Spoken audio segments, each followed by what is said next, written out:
देखिए, अभी तक हमने जितनी भी वर्किंग इम्प्लीमेंट करी है, फाइल को क्रिएट करना, रीड करना, right and append and read write, right read, append right, ये सारी वर्किंग हम लोगों ने कर ली।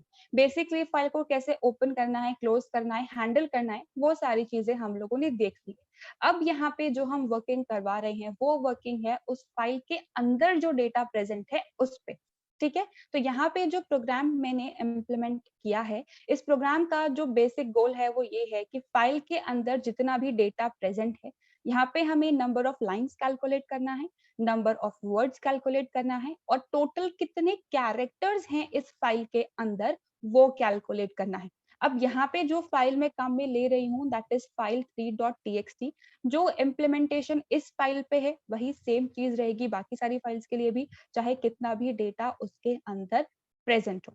ठीक है? तो सबसे पहली चीज हम लोग इम्प्लीमेंट करेंगे that is number of lines, then number of words and then characters. अब यहाँ पे जो प्रोग्राम मैंने इम्प्लीमेंट किया है, किसी भी फाइल को एक्सेस करना है तो सबसे पहले उसे ओपन करना पड़ेगा। ओपन करने के लिए कोई ना कोई मोड स्पेसिफाई करना पड़ेगा। तो यहाँ पे फाइल 3.txt नाम की फाइल को मैंने रीड मोड में ओपन किया। ठीक है? फाइल हैंडलर है हमारा ये fw। अब यहाँ पे मुझे लाइन्स का काउंट निकालना है, वर्ड्स का काउंट निकालना है, कैरेक्टर्स का काउंट निकालना है, तो मैंने यहाँ पे 3 वेरिएबल क्रिएट कर लिए, लाइन सीएनटी, वर्ड सीएनटी और कैर सीएनटी, और इन सब के अंदर इनिशियलाइजेशन मैंने करवा दिया है 0 से। अगर आप चाहो तो कुछ इस तरीके से भी आप मल्टीपल वेरिएबल में इनिशियलाइजेशन करवा सकते हो, या फिर हम इस तरीके से भी करवा सकते हैं, क्योंकि है तो अल्टीमेटली सेम ही वैल्यू, तो यहाँ पे मल्टीपल वैल्यूज क्यों लिखे, इक्वल्स टू करके सब में एक ही वैल्यू यहाँ पे असाइन हो जाएगी। अब यहाँ पे ऐसा क्यों हो रहा है? क्योंकि मैं यहाँ पे 1 बाय 1 डेटा को एक्सेस करूँगी, 1 बाय 1 मैं काउंट में इंक्रीमेंट करते जाऊँगी। इस वजह से मैंने यहाँ पे इसे 0 से इनिशियलाइज़ किया है। अब यहाँ पे लूपिंग का कांसेप्ट किस तरीके से इम्प्लीमेंट होता है, ये तो मैंने आपको पहले ही बता दिया था, तो हम वही वाला पार्ट इम्प्लीमेंट करने वाले हैं। क्योंकि अगर हम यहाँ पे रीड मेथड को काम में लेंगे, तो रीड क्या करता है, स्टार्ट से लेके एंड तक कंप्लीट स्ट्रिंग के फॉर्म में डेटा दे देगा। तो ना लाइन्स पता चलेगी, ना हमें वर्ड्स पता चलेगा। वर्ड तो फिर भी पता चल जाएगा स्पेस की हेल्प से, लेकिन लाइन्स पता नहीं चल पाएंगी। तो इसलिए मैंने यहाँ पे इस फाइल हैंडलर पे लूपिंग इम्प्लीमेंट की है फॉर लाइन इन fw। अब यहाँ पे होगा क्या, ये जो लाइन वेरिएबल है हमारा, ये 1 बाय 1 इस फाइल के अंदर जितनी लाइंस है उन्हें रेफर करने का काम करेगा। यानी कि पहले ये इस लाइन को रेफर करेगा, फिर इस लाइन को, फिर इस लाइन को, फिर इस लाइन को, फिर इस लाइन को। अब यहाँ पे एक्चुअली में हो क्या रहा है, हम एक-एक करके इन सारी लाइन्स को रेफर करने का काम कर रहे हैं।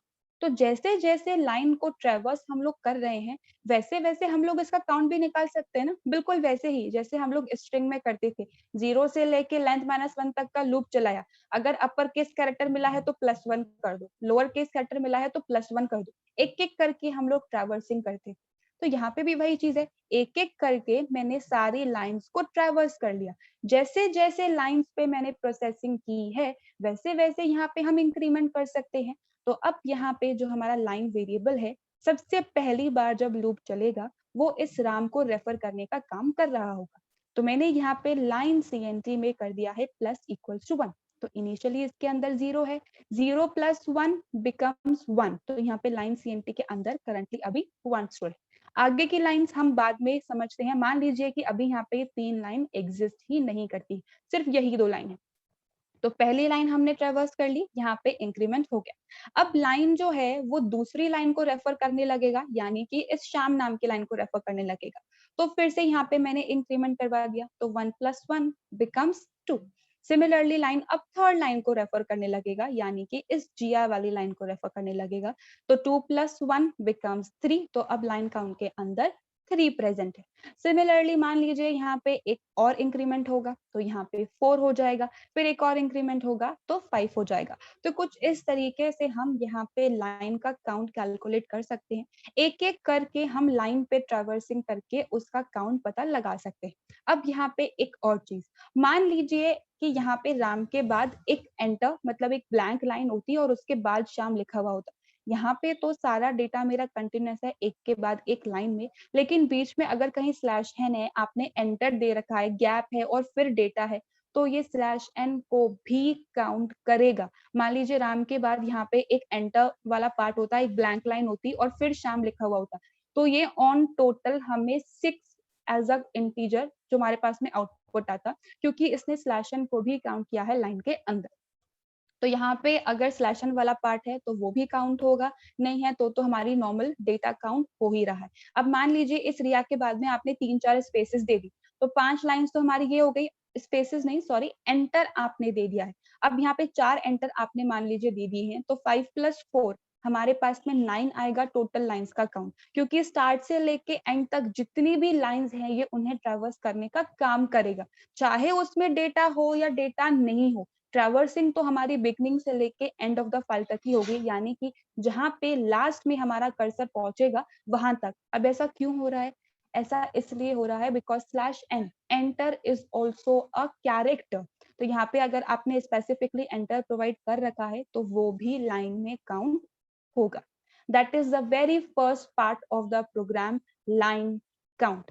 बाकी मैं जो स्टेटमेंट्स है वो एक्सप्लेन कर रही हूँ अभी आपको, लेकिन फर्स्ट वाले पार्ट में किसी को प्रॉब्लम है देन प्लीज रेज हैंड।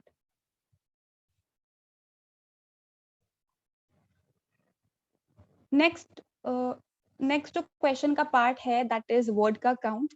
अब यहाँ पे वर्ड के काउंट के लिए यूजुअली हम लोग क्या करते हैं, अगर नॉर्मल आपने स्ट्रिंग के अंदर इम्प्लीमेंटेशन किया होगा कि वर्ड्स निकाल लिए हैं एक स्ट्रिंग के अंदर, तो हम क्या करते हैं, स्टार्ट से लेके एंड तक का लूप चलाएंगे और फिर चेक करेंगे कि अगर स्पेस मिली है तो काउंट में इंक्रीमेंट कर दो, स्लैश मिला है तो काउंट में इंक्रीमेंट कर दो, टैब मिला है तो काउंट में इंक्रीमेंट कर दो, क्योंकि वर्ड जो है वो इन्हीं तरीके से सेपरेट करके लिखे जाएंगे। तो यहाँ पर मैं वो लूपिंग वाला कंसेप्ट इम्प्लीमेंट नहीं कर रही हूँ, क्योंकि यहाँ पे हमारे पास में ऑप्शन है, कई तरीके के मेथड्स अवेलेबल हैं। तो जब एक ही स्टेटमेंट में काम हो सकता है तो क्यों मल्टीपल स्टेटमेंट्स हम लोग लिखें। तो यहाँ पे मैंने वो लूप वाला कंसेप्ट अप्लाई नहीं किया है। अगर आप चाहो तो आप वो भी इम्प्लीमेंट कर सकते हो, लॉजिक काम करेगा, लेकिन मेथड्स है तो हम मेथड्स के थ्रू ही यहाँ पे इम्प्लीमेंट करेंगे। अब जो हमने इम्प्लीमेंटेशन किया है उससे पहले एक छोटी सी चीज देखिए, यहाँ पे जो लाइन वेरिएबल है वो एक्चुअली में क्या कर रहा है, एक एक लाइन के डेटा को वो रेफर करने का काम कर रहा है। अब यहाँ पे फर्स्ट लाइन के अंदर तो सिर्फ एक ही वर्ड प्रेजेंट है, लेकिन मान लीजिए कि राम के बाद मैंने यहाँ पे सपोज आर्यन नाम का कोई वर्ड लिखा होता, आर्यन के बाद मैंने यहाँ पे रॉय नाम का कोई वर्ड लिखा होता, तो अब फर्स्ट लाइन के अंदर मेरे पास में कितने वर्ड्स हैं, 3 वर्ड्स प्रेजेंट है, राम, आर्यन एंड रॉय। अज्यूम कर लीजिए कि 3 वर्ड्स प्रेजेंट है। अब यहाँ पर मुझे करना क्या है, जहां जहां पे स्पेस मिली है, जहां जहां पे स्लैशन मिला है, काउंट में इंक्रीमेंट करते जाओ। तो यहाँ पे लूप चलाने के बजाय मैंने काम में लिया है स्प्लिट मेथड। अब स्प्लिट मेथड किसके साथ काम में आता है, स्ट्रिंग के साथ में काम में आता है। अगर यहाँ पे आप लाइन के टाइप को प्रिंट करवाओगे तो यहाँ पे हमें str ही रिटर्न होगा, ये किसी तरीके का फाइल पॉइंटर या कुछ ऐसी इंफॉर्मेशन रिटर्न नहीं करेगा। It will be the collection of characters यानी कि स्ट्रिंग। तो अब स्ट्रिंग को अगर मुझे छोटे छोटे पार्ट्स के अंदर ब्रेक करना होता है तो हम स्प्लिट मेथड को काम में लेते हैं। और ये डिवीजन होता किस बेसिस पर है, ये डिवीजन होता है on the basis of separator character जो हम यहाँ पे पास करते हैं। लेकिन मैंने तो यहाँ पे कोई भी कैरेक्टर पास नहीं किया। तो जब हम स्प्लिट मेथड में किसी भी तरीके का कैरेक्टर पास नहीं करते हैं तो ये ऑटोमेटिकली व्हाइट स्पेसेस के बेस पे स्प्लिटिंग करना स्टार्ट कर देता है। अब व्हाइट स्पेसेस कौन कौन सी होती हैं, स्पेस प्रोवाइड किया है हमने, टैब प्रोवाइड किया है, एंटर प्रोवाइड किया है।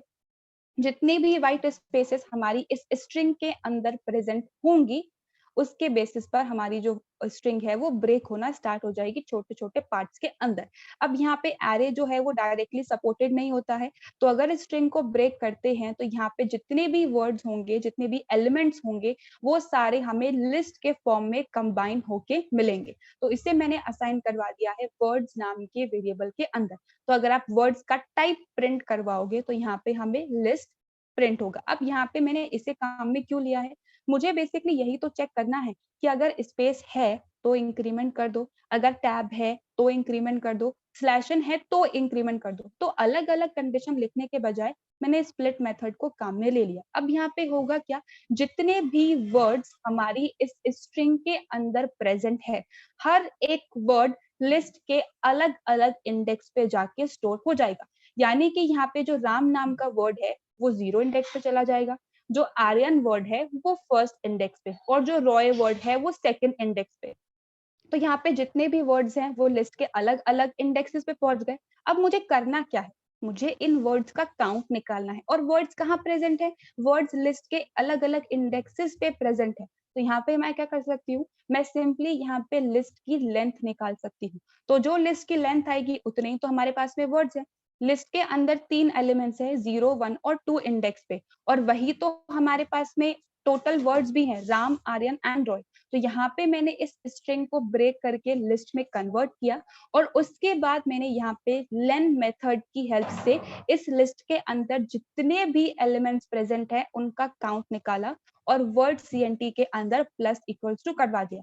अब प्लस इक्वल्स टू इसलिए करवाया है क्योंकि एक एक लाइन यहाँ पे रेफर हो रही है, तो एक एक लाइन यहाँ पे ब्रेक होगी। जैसे जैसे ब्रेक होगी वैसे वैसे लिस्ट फॉर्म होती जाएगी, और जैसे जैसे लिस्ट फॉर्म होती जाएगी वैसे वैसे हमारे पास में काउंट निकल के आता जाएगा। तो पहली बार पहली लाइन को रेफर करेगा, यानी कि राम को रेफर करेगा। यहाँ पे स्पेस प्रेजेंट नहीं है, यहाँ पे टैब प्रेजेंट नहीं है, लेकिन यहाँ पे /n डेफिनेटली प्रेजेंट है, एंटर प्रेजेंट है। तो हमारी यहाँ पे स्ट्रिंग जो है वो ब्रेक हो जाएगी। यहाँ पे जो लिस्ट बनेगी 0 इंडेक्स पर राम स्टोर होगा। तो अगर वर्ड्स को प्रिंट करवाएंगे तो खाली एक एलिमेंट की लिस्ट हमारे पास में अवेलेबल है, दैट इज राम। अब सिंपली मैंने उसकी लेंथ निकाली। लिस्ट की लेंथ निकालेंगे, एक ही एलिमेंट प्रेजेंट है तो ये 1 रिटर्न करेगा, जिसे मैंने प्लस इक्वल्स टू करवा दिया वर्ड काउंट के अंदर। तो 0 + 1 बिकम्स 1। अब लाइन जो है वो नेक्स्ट टाइम सेकेंड लाइन को रेफर करेगा। अब यहाँ पे भी वही सेम कंसेप्ट, हमारे पास में स्लैशन है, तो फिर से हमारा यहाँ पे स्ट्रिंग जो है वो ब्रेक होगी। एक लिस्ट जो बनेगी तो उसमें सिर्फ एक ही एलिमेंट होगा, यानी कि शाम, और फिर से उसका मैंने लेंथ कैलकुलेट किया, तो लेंथ ऑफ लिस्ट फिर से हमें 1 रिटर्न करेगा। तो 1 + 1 becomes 2। Similarly next time next line को रेफर करेगा, फिर से ये ब्रेक होगी, फिर से लिस्ट फॉर्म होगी, फिर से लेंथ निकाली जाएगी, तो 2 + 1 becomes 3। Similarly, 3 + 1 becomes 4 and 4 + 1 becomes 5। तो यहाँ पे जो हमारे पास में ऑन टोटल वर्ड्स का काउंट है वो भी 5 ही है। तो यहाँ पे कुछ इस तरीके से 2 स्टेटमेंट के अंदर ही आप एक लाइन में जितने भी वर्ड्स प्रेजेंट हैं उनको कैलकुलेट कर सकते हो। अब यही चीज अगर आप चाहो तो आप स्ट्रिंग में भी इम्प्लीमेंट कर सकते थे, शॉर्ट तरीका है, वरना आपके पास वो लॉजिक तो है ही पुराना, जहाँ पे हम स्टार्ट से लेके एंड तक लूप चलाते हैं और 1 बाय 1 चीजों को चेक करते हैं। इस सेकेंड वाले पार्ट के अंदर किसी को confusion? Okay, last part of the program is counting the characters. अब यहाँ पे सारा डेटा जो है हमारा वो है इस लाइन नाम के वेरिएबल के अंदर। पहले राम को रेफर करेगा, फिर श्याम को रेफर करेगा, फिर जिया को, फिर रोहन को, देन फिर रिया को। तो अब यहाँ पे जैसे जैसे इसके अंदर डेटा आ रहा है वैसे वैसे हम लेंथ कैलकुलेट कर सकते हैं। तो जैसे जैसे लेंथ कैलकुलेट होती जाएगी वैसे वैसे हम यहाँ पे इसके अंदर इंक्रीमेंट कर सकते हैं। तो पहली बार जब लाइन वेरिएबल फर्स्ट लाइन को रेफर करने का काम करेगा, तो अगर मैं यहाँ पे लेंथ ऑफ लाइन लिखती हूँ तो लाइन के अंदर क्या है, राम करंटली प्रेजेंट है, तो यहाँ पे ये 3 हमें रिटर्न करने का काम करेगा। तो 0 + 3 बिकम्स 3। सिमिलरली यहाँ पे इंक्रीमेंट होके नेक्स्ट टाइम लाइन शाम को रेफर करने लगेगा। तो अगर मैं यहाँ पे शाम की लेंथ कैलकुलेट करूंगी, इट इज 5, तो 3 + 5 बिकम्स 8। तो जैसे जैसे लाइंस यहाँ पे आती जाएंगी वैसे वैसे यहाँ पे कैरेक्टर्स का काउंट होता जाएगा। अब एक और चीज, यहाँ पे सिर्फ जो कैरेक्टर्स आपने लिखे हैं सिर्फ उनका काउंट नहीं होगा, यहाँ पे हमारे पास में एंटर भी प्रेजेंट है। तो एंटर भी एज अ कैरेक्टर यहाँ पे काउंट किया जाएगा। एंटर भी कैरेक्टर होता है, /n भी कैरेक्टर होता है। तो यहाँ पे सिंपली जो वर्ड्स लिखे हैं सिर्फ उनका काउंट नहीं आएगा, /n भी यहाँ पे काउंट होगा। तो इस वजह से हमारे पास में कंप्लीट जितने भी कैरेक्टर्स हैं उनका काउंट रिटर्न होगा। अब यहाँ पे line count, word count, character count तीनों मैंने निकाल लिया है, और प्रिंट स्टेटमेंट की हेल्प से मैंने यहाँ पे तीनों वेरिएबल्स को with the help of proper messages print करवा लिया है। तो यहाँ पे किसी तरीके का एंटर प्रेजेंट नहीं था, तो नंबर ऑफ लाइन्स 5 आई हैं, नंबर ऑफ वर्ड्स भी 5 है, और नंबर ऑफ कैरेक्टर्स है 23। वैसे अगर आप यहाँ पे काउंट करोगे तो जो टोटल कैरेक्टर्स का काउंट है दैट इज 19, लेकिन यहाँ पे /n भी प्रेजेंट है, तो इस वजह से /n को भी काउंट किया गया, तो इट बिकम्स 20th, ये 21, ये 22 और ये 23 कैरेक्टर। इस वजह से यहाँ पे हमें टोटल 23 कैरेक्टर्स रिटर्न हुए। तो इस तरीके से आप यहाँ पे लाइन, वर्ड और कैरेक्टर को काउंट कर सकते हैं। आज हम यही एग्जाम्पल कवर करेंगे गाइस, क्योंकि आपका वेबिनार है। इस एग्जाम्पल में किसी को कंफ्यूजन?